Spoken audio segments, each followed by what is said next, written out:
Okay, physical science time. Let's. I'll do it in the black today. I wish I had a fatter black marker. Yes, Peyton. Already a question. Shh. Be quiet, please. Okay.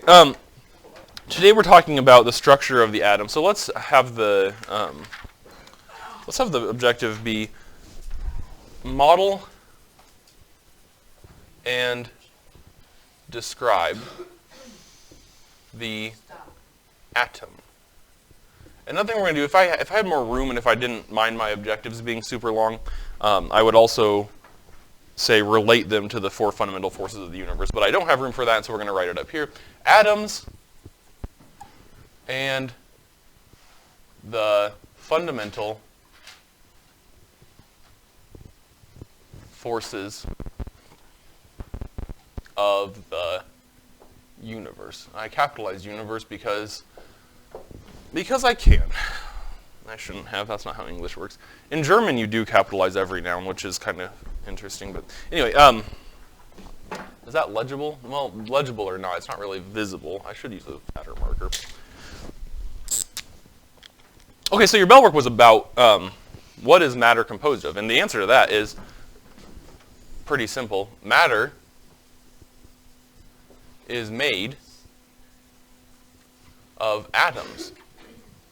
One of the responses to the bell work was that it's made of particles that are always in constant motion, which is true. That relates to the previous chapter.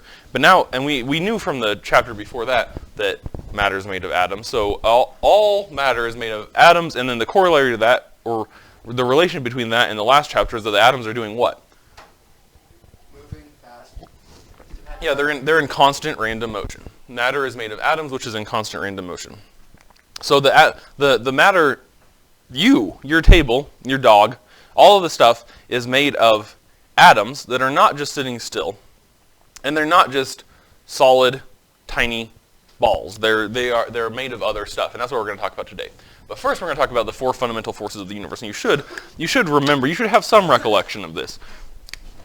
Four fundamental forces of the universe. Have you heard of this before? Have we talked about this before in this class? I thought we had, but I have been wrong about that before. Do you remember what they are? Does anyone remember what they are? We're going to list them in order from strongest, or I'm going to put decreasing strength on this downward arrow. Decreasing strength. So the list is going to be from strongest to weakest, decreasing strength. Let me find it. And then we're going to describe them another way too, afterward. No, those are phases. It was on a test, so yeah. Solid, liquid, gas. Those are the phases of matter. Is it gravity? One is gravity. There we go. Cyrus got one. 4 is gravity. Strong. There we go. Strong radiation. Something I don't know. Oh, strong nuclear force, and then nuclear. It would behoove you to write this down. Strong nuclear force. This should just be one. Sorry. Nope. The next one is electromagnetism. And then it's. There we go. And then the weak nuclear force. I don't know that they're in your book. I think I have to keep writing them. We did write them down. We talked about them in the gravitation chapter. We talked about them again in the electricity and magnetism chapters.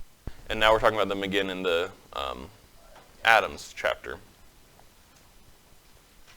Strong nuclear force, electromagnetism, the weak nuclear force, and gravity. Do you remember, if they're decreasing in strength as we go down, which they are, Colton, which one's the strongest? The strong nuclear force. Which one is the weakest, Justice? Gravity is the weakest. Do you remember what is true as we go up the list? As we go up the list, there is a... weakest is strongest, yes, that's true, but also there's a different thing. No? Okay, I'll tell you. As we go up, they are decreasing range. So which then, if this is decreasing range going up, which is the longest range force? Gravity. Which one is the shortest range force? The strong nuclear force. Think about it. Gravity is the weakest by far, by several orders of magnitude, which means it's between 100 and 1,000 times weaker than the others. But we notice the gravity affecting us, macro scale objects. What's macro mean? No. Micro means small. Macro means big, yeah, relatively large. we notice the gravity because we ourselves are long range. I mean, compared to these other ones, the range from your toes to your head is relatively long range. And so the gravity affects you more noticeably than the other ones. These two are definitely important inside your body right now. We'll talk about this one mostly today. We'll also talk about this one. We have talked about this before. You know, the range of a magnet, like even a very strong magnet, if there was a paperclip on the floor, and I had a handheld magnet, maybe even the strongest non-powered handheld magnet, do you think I could pick the paperclip up off the floor? Maybe. It would be a kind of a toss-up. Certainly, if I had the strongest magnet in this building, I could not pick up a paperclip from the floor, even though it's a quite strong magnet. And the reason for that is that magnetism is not a particularly long-range force. But gravity, how can I tell it's stronger than gravity? Okay, yes, because of my list, but also, what experiment can I do to show that for a given object that is magnetic, that its electromagnetic force is stronger on it than gravity? Yeah, exactly. If there's a paperclip and I pick it up with a magnet, obviously the magnetic force between the paperclip and the magnet is stronger than the gravitational force between the paperclip and what? The whole dang planet Earth. So there's a gigantic object, the planet Earth, and the paperclip, and the force between those is weaker than the force between this tiny little magnet and the paperclip. Bueno? That means good in Spanish. I'm asking you, is that good? Do you feel like that's good? Sí es bueno. Okay. Let's. Does anyone not have this list written down? If you do not, you need to write it down now. Okay. Should you memorize it? Yeah, it'll be on your test. So do memorize it. So those are the four fundamental forces of the universe. And now let's talk about how they relate to atoms. Our objective, as you remember, is to model. Please stop talking. The objective is to model atoms. What are atoms made out of? What particles specifically? Electrons, neutrons, and protons. Let's talk about those before we talk about quarks. So here, I'm going to draw an atom. What have I just drawn probably? An atom. Yeah, what is the nucleus? So let's label that nucleus. The word nucleus as it refers to atoms relates to the word nucleus as it refers to cell. What does that word probably mean? That's the mitochondria is the powerhouse of the cell. But the nucleus is at the brain. I don't like that at all. Not necessarily the center, but it's kind of the central component. And by that I mean not geographically the center. Maybe it is in the atom, but like it is the place where it's all focused. Like the stuff that's going on is kind of for a large part happening in the nucleus, and it is in the middle-ish. And a cell doesn't have to be. So here's the nucleus, and then what would be moving is kind of used loosely here, but what would be moving around the nucleus? Electrons. Electrons. And I'm going to draw two electrons out here. This is going to be a helium atom, and I'm going to tell you how we can find out in a second, but the electrons are here and here. And the nucleus, as Rhett says, is made of protons. I'm going to draw this in a different color. Protons and neutrons. What charge? And let's also do a little table over here. Proton. And then I had neutron was orange. Get out of here. And then the electron I had as blue. And then for each of these, we're going to make a little table. And for each of these, we're going to have its mass, its charge, get out of here, and its location.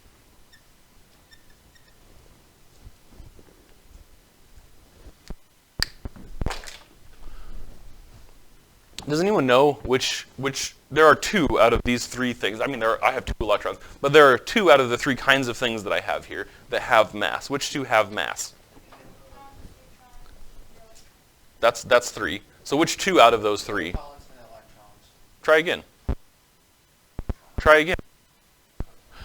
Peyton got it. Great job, Peyton. Protons and neutrons have mass. So we say that protons and neutrons have a mass of 1 AMU. Is there a reason you're lurking, Justice? Just sharpen your pencil. Thank you. And then electrons, technically, and we'll talk about this when you're in chemistry. Listen, we'll talk about this when you're in chemistry, but an electron technically has a mass about 1/1850th the mass of a proton. But there are never enough electrons in an atom on the periodic table to add up to the mass of one of these, so we just generally say that electrons have zero mass. What was your unit? This is AMU, thank you for asking. This is AMU, which stands for atomic mass unit, and it's not any more complicated than that. AMU stands for atomic mass unit. What's the closest, what's the element that has the closest number of electrons and protons? They all have the same number of electrons and protons. Like each one has the same number of protons and electrons. Well, like equal to each other. Yeah, that's what I'm saying. Like one proton for every one electron. All of them. Every single one of them has that. We'll talk about that in the next lesson. But the charge, what's the charge of a proton then? Positive, you remember this. Positive what? 1. Neutron? No. It's zero. Neutral, has zero charge. And then an electron? Neutron. -1. And then as far as location, I don't really have time to write, or I don't have room to write, I do have time. The proton and the neutron are both where? In the nucleus. And then the electron we say, does anyone remember it from your book where the electron is located? Yeah, the electron, I'm just going to put, electron is sometimes abbreviated as a lowercase e with a minus as a subscript. Electron cloud. The electron cloud. And the old models of the atom, some of them, had the electrons kind of orbiting like planets or statically just hanging out. But in reality, what's happening here, and there's some kind of, on this scale, waves and particles are the same, and really all an electron is an excitation in the electromagnetic field that permeates the whole universe. So the whole universe has an electromagnetic field, and it has a strong force field, and it has a weak force field, and it has a gravitational force field, and excitations in the electromagnetic force field are electrons, protons. Anyway, when we think of them as particles, we oftentimes say that they just pop in and out of existence. Like instead of the electron, like if this were you, and this is the track and you're trying to run the 400, you would have to move to here and then here. Like you can't, have you ever run and you find out that you have to get here, you'd have to like move? But electrons don't. It would snap in, it would be here, and then the next split second, the next what we call a Planck second or Planck time, it would be somewhere else completely. And the region where it's welcome to be, I mean, really, technically, it's all probabilistic, which means that when you roll a dice, it's probabilistic. Like there's a 1 in 6 chance it'll be a 1, a 1 in 6 chance it'll be a 3, etc. There's a certain chance.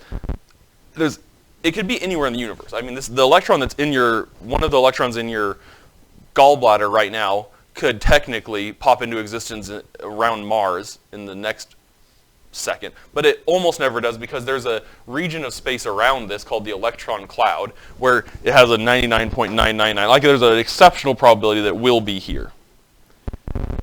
It usually doesn't, and it gets thinner as we go out. So it's thickest not next to the nucleus. It doesn't ever go into the nucleus, but it's thickest here, and then it's kind of weaker going out, like a cloud. It's fuzzy. And your book has a fairly good diagram of this. Anyway, and all of that, this is beyond the level of this class in this book. I just thought you'd think it was interesting, and I'm right, it is interesting. The last thing we're going to talk about in this lesson before we go is quarks. So I'm going to draw a little table down here. Do you have questions about this model of the atom before we go on? The way I talked about it here as a cloud of electrons is called the electron cloud model, so that's not a very creative name. I mean, it's kind of creative. But then when we think about electrons as excitations in a wave field or as a force field permeating the universe, that's called the quantum mechanical model of the atom. And those two things, we understand that parts of those are both true. We all want to stay in our chair while we listen to this, though. Cyrus, I'm glad you're so excited that you just have to jump for joy. But then there's these other things called quarks that make up the, and if I remember correctly, protons and neutrons are both muons, which means they're particles that are made of quarks. And electrons are in a separate category of particles called leptons. Electrons are not made of quarks, but protons and neutrons are made of quarks. There are 6 what we call flavors of quarks in the universe that we have discovered.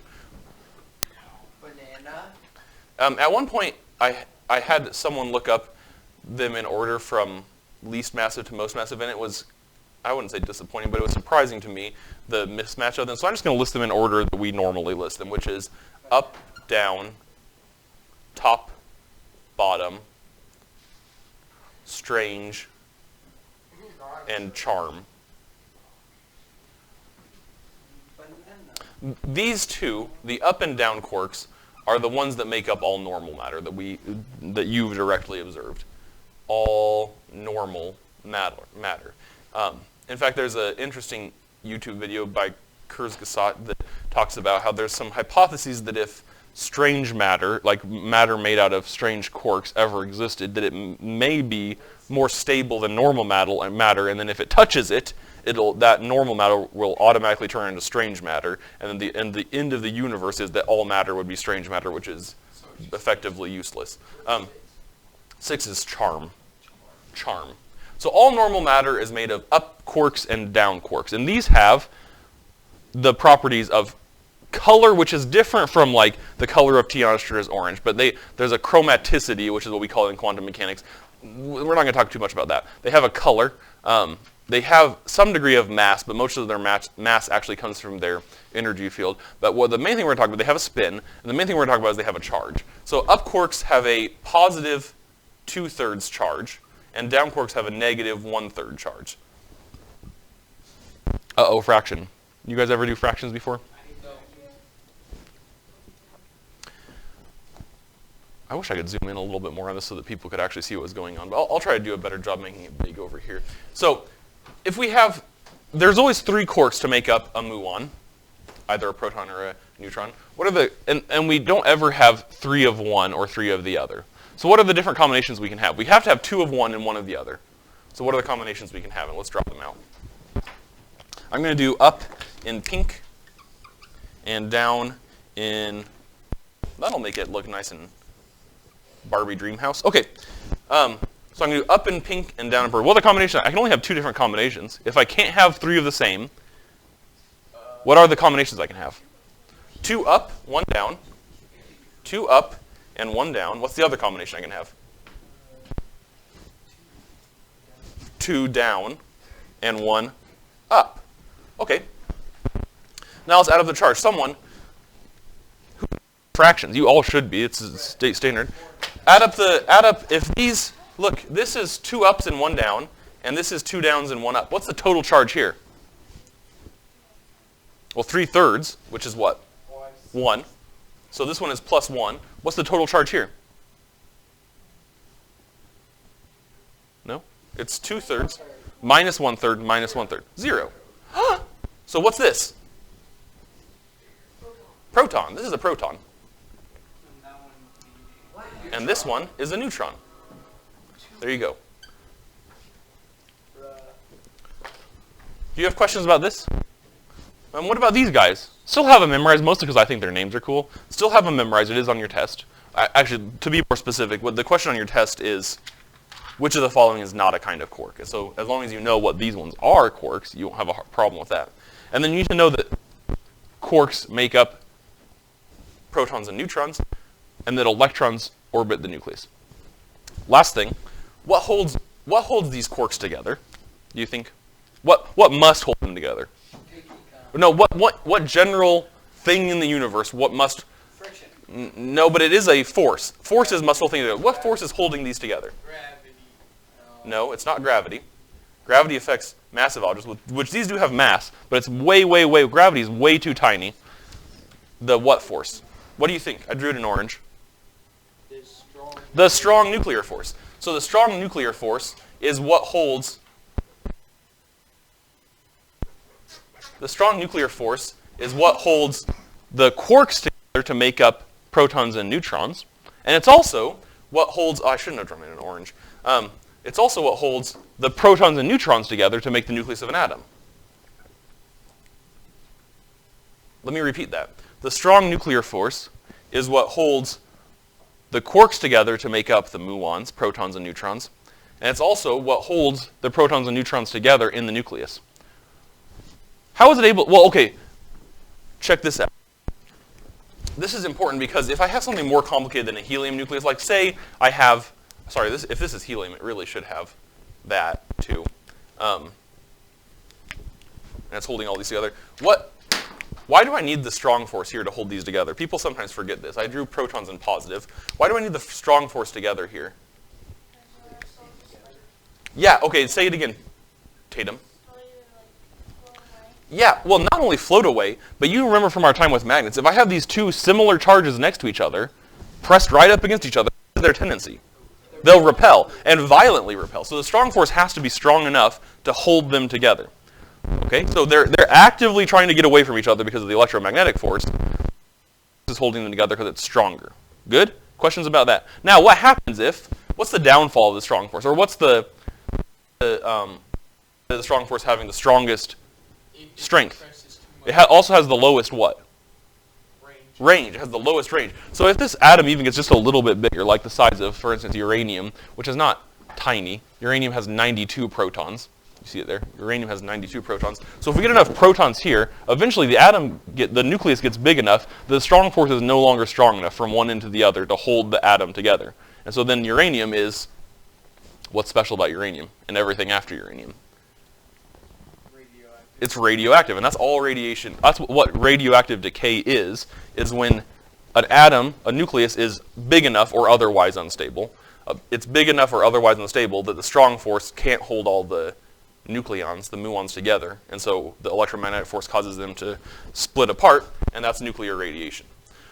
Strong force glues together. In fact, sometimes we say that there's a particle mediating the strong force that's called a gluon, but the strong force glues together quarks within a muon, and it glues muons together to form the nucleus. Do you have questions about that? Feels like you probably should. You all good? There is a neat little chart that you have to have. You have to know these things from page 510 that talks about the different previous models of the atom.